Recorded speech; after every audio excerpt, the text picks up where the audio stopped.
Alors on va travailler à essayer de trouver comment réfléchir pour éviter de commettre des erreurs.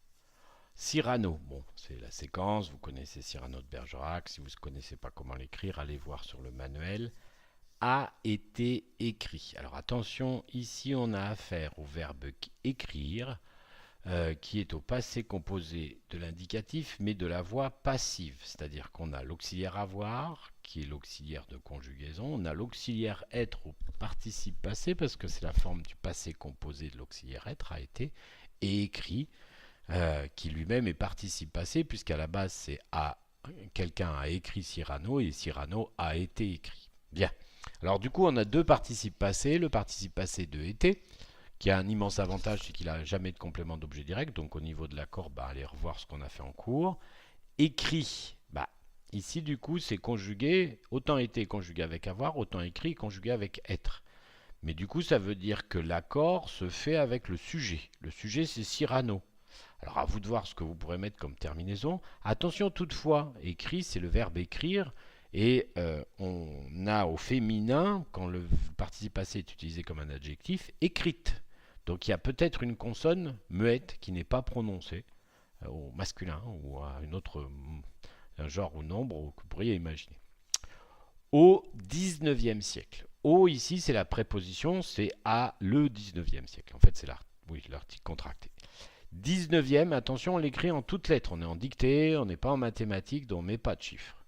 19e, c'est comme le chiffre que vous écrivez, hein, c'est composé de 10 et 9.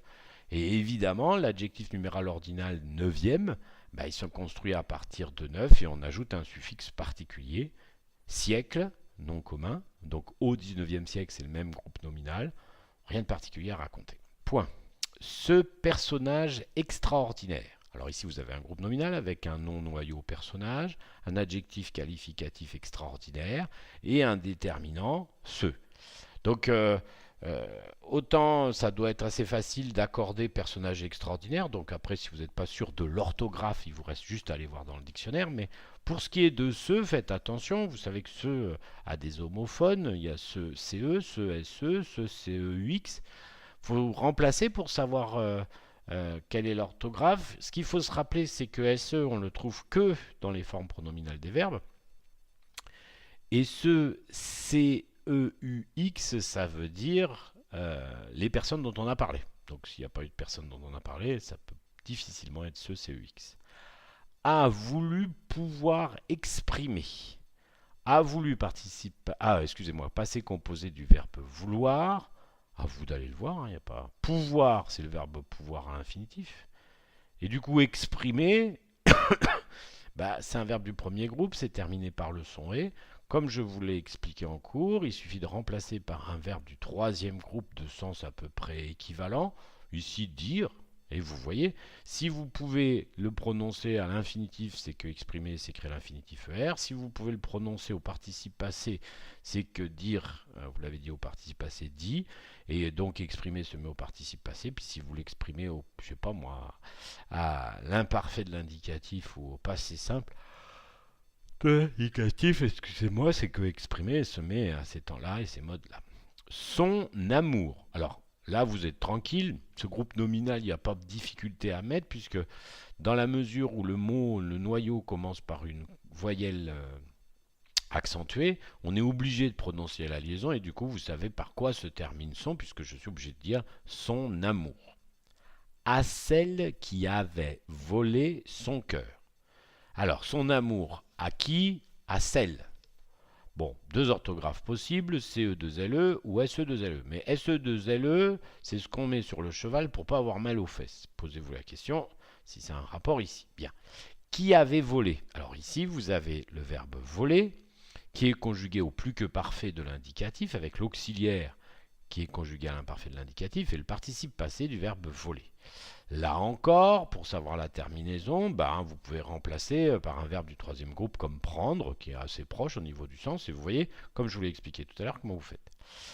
Mais par contre, après, il va falloir réfléchir, est-ce que voler s'accorde quelque part avec elle, par exemple, qui est mis pour elle, ou avec autre chose. Donc retournez voir le cours, parce qu'encore une fois, tout ça, ça a été expliqué en cours, et voyez avec quoi ça accorde, est-ce que ça correspond, est-ce que ça accorde pas, etc.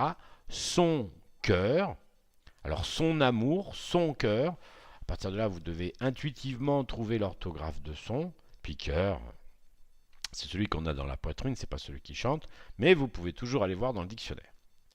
La nature l'avait doté d'un nez trop long. Le groupe nominal la nature, il y a un déterminant et puis nature. Est-ce qu'on met une majuscule à nature? Vous pouvez, ça n'a pas vraiment d'importance. Laver doté. Alors attention, ce laver, c'est pas le verbe laver, c'est la construction avec L apostrophe qui est un pronom, complément d'objet direct. Avait doté, là ici à nouveau on a un plus que parfait de l'indicatif avec le verbe doter, un verbe du premier groupe. Et puis l'auxiliaire avoir, qui lui-même est à l'imparfait de l'indicatif. Donc pour doter, toujours pareil, on cherche un verbe du troisième groupe à peu près équivalent. On pourrait dire la nature lui avait, on prend le verbe offrir, donc vous voyez. Du coup, vous verrez si c'est l'infinitif, participe passé, l'imparfait de l'indicatif ou passé simple. Mais surtout, là encore, il y a une réflexion sur l'accord, puisque vous avez ici un participe passé conjugué avec avoir. Cherchez dans le cours avec quoi ça s'accorde, et puis à partir de là, évidemment, faites l'accord si nécessaire. D'un nez trop long, alors un nez, bon, ici rien de particulier, un nez, d'un nez, c'est un nez. Trop long, l'adverbe ici ne complète pas un verbe, mais un adjectif, donc c'est l'adjectif long. Long, lui par contre, qualifie nez. À vous de voir s'il y a des accords que vous pouvez imaginer. Qui l'avait amené à croire, qui l'avait conduire, on prend le verbe, conduire, qui l'avait conduit. Là encore, toujours, on est toujours sur la même problématique de 1, savoir si on met l'infinitif, le participe passé ou autre chose. 2, une fois qu'on a mis le participe passé, puisqu'avant il y a l'auxiliaire avoir, de chercher avec quoi ça s'accorde et est-ce que ça change de terminaison. À croire qu'il était laid. Alors, à croire, A, c'est la préposition. Vous pouvez penser que c'était l'auxiliaire avoir, mais à partir de là, comme avant, vous avez avait, A pourrait se prononcer que avait. Donc, il ne se prononce pas avait, ça ne peut plus être que la préposition. Croire, c'est l'infinitif du verbe croire. Allez le voir sur le Becherel si vous ne savez pas. Qu'il était laid. Il, c'est un pronom personnel, mais pour Cyrano. Ça va, on a compris le sujet. Était, c'est l'auxiliaire être à l'imparfait de l'indicatif. Laid, c'est l'adjectif. Là, faites attention encore. L'adjectif qualificatif laid au féminin donne laide. Ça vous donne déjà l'indication d'une lettre qui peut manquer, qu'on n'entend pas, en tout cas au niveau de l'oral. Puis après, il faut vous poser, est-ce que laid, ça prend un S ou pas? Cherchez avec quoi ça s'accorde et puis essayez de trouver. Et que virgule, jamais, c'est un adverbe de temps, d'accord, à vous de voir si vous ne savez pas les chercher. On aurait pu l'aimer. Alors faites attention. Est-ce que c'est on aurait, donc la liaison entre le N de on et aurait, ou est-ce que c'est on aurait avec le N apostrophe, mais s'il y a le N apostrophe, il doit y avoir autre chose. Ne pas, ne plus, ne jamais. À vous de voir si vous trouvez le deuxième mot quelque part. Et à partir de là, prenez bonne décision. Donc, on aurait pu l'aimer. Alors, à nouveau, ici, on a un verbe conjugué ici au conditionnel passé avec l'auxiliaire avoir. Et là encore, il va falloir chercher avec quoi ça s'accorde, où est-ce que c'est placé. L'aimer remplacé par choisir pour savoir quelle est la terminaison de aimer. Et puis, à partir de là, prenez les bonnes décisions. Alors, il aida un jeune homme. Alors, adverbe, là encore, cherchez dans le dictionnaire, moi je ne peux pas vous en dire plus. Il aida, c'est le verbe aider au passé simple de l'indicatif.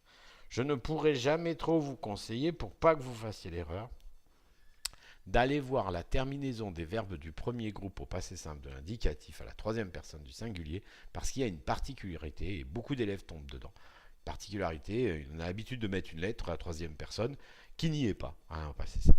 Un jeune homme, groupe nominal, rien de particulier à dire, qui plaisait à la belle. Alors c'est le verbe plaire, c'est un verbe du troisième groupe, on l'entend bien, il est à l'imparfait de l'indicatif. Le sujet c'est qui, mis pour un jeune homme, donc Bah, à vous de voir quelle est la personne et le nombre de sujets pour trouver la terminaison de l'imparfait plaisé. À la belle. Alors là, la belle, bah, il faut, je sais pas, il faut bien regarder, il ne faut pas vous tromper.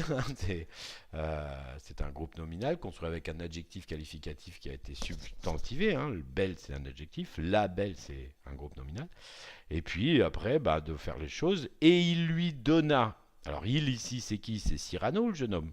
Lui, c'est qui? C'est Cyrano, le jeune homme. Donna, c'est le verbe donner, lui aussi au passé simple de l'indicatif. Donc si vous résolvez Eda, vous résolverez Donna. Le moyen, groupe nominal, pas de particularité, d'utiliser son esprit. On peut remplacer utiliser par se servir. Donc est-ce qu'on va dire de se servir de son esprit? Est-ce qu'on va dire de ce service de son esprit? Est-ce qu'on va dire à vous de voir? D'accord? Pour savoir la terminaison du verbe du premier groupe utilisé. Son esprit, bah là encore vous êtes sauvé puisque la liaison du fait de la voyelle tonique de S vous donne la réponse, eh bien ça vous donne la terminaison de son. Attention à esprit, c'est un nom commun, mais ça vient du latin spiritu, et donc peut-être qu'il y a des consonnes qu'on n'entend pas qui ont été gardées. Le bellâtre, alors je n'ai pas pu m'empêcher, j'adore ce mot, c'est construit avec une racine liée à l'adjectif qualificatif beau mis au féminin auquel on ajoute un suffixe de péjoration, âtre. Donc bah, si vous ne savez pas, vous cherchez dans le dictionnaire bellâtre, vous allez voir, vous allez trouver ça assez marrant, puis ça veut dire quelqu'un qui se la joue, qui est trop beau, voilà. Pouvait gagner, pouvait verbe pouvoir, imparfait de l'indicatif. Le sujet c'est le bellâtre, donc à vous de trouver la personne et le nombre. Gagner, qui pouvait vaincre, qui pouvait acquérir, qui pouvait... alors est-ce que c'est vaincu, acquéri, voyez, et pour savoir la terminaison de gagner, le corps de la beauté, alors bah, ici vous avez un groupe nominal complexe, puisque vous avez le corps et puis de la beauté qui complète, mais après il n'y a pas de grande difficulté, si ce n'est que corps, ça vient du latin corpus, et que là encore, il y a peut-être des consonnes qu'on ne prononce pas. Les pensées de la femme, là aussi, un groupe nominal complexe. Les pensées, alors par contre là, faites bien attention à penser, c'est un nom commun qui vient du verbe penser. Et donc allez voir dans le dictionnaire si c'est masculin ou féminin. Évidemment, du fait du déterminant les, il va falloir trouver aussi un accord de nombre. De la femme, là, il n'y a pas à chercher beaucoup. Serait charmé. Alors maintenant, les pensées de la femme, il faut chercher qui est le sujet, il faut chercher qui est le nom principal. Est-ce que c'est pensée ou est-ce que c'est femme? Et donc à partir de là, serait charmé, ne vous trompez pas. Et si vous pensez que c'est les pensées, vous allez avoir une terminaison à un genre et à un nombre. Et si vous pensez que c'est la femme, c'est une terminaison à un genre et à un nombre aussi. Alors à vous de savoir. Attention à charmer aussi. Est-ce que c'est le verbe plaire qui correspond au troisième groupe? Donc vérifiez si vous avez le participe passé.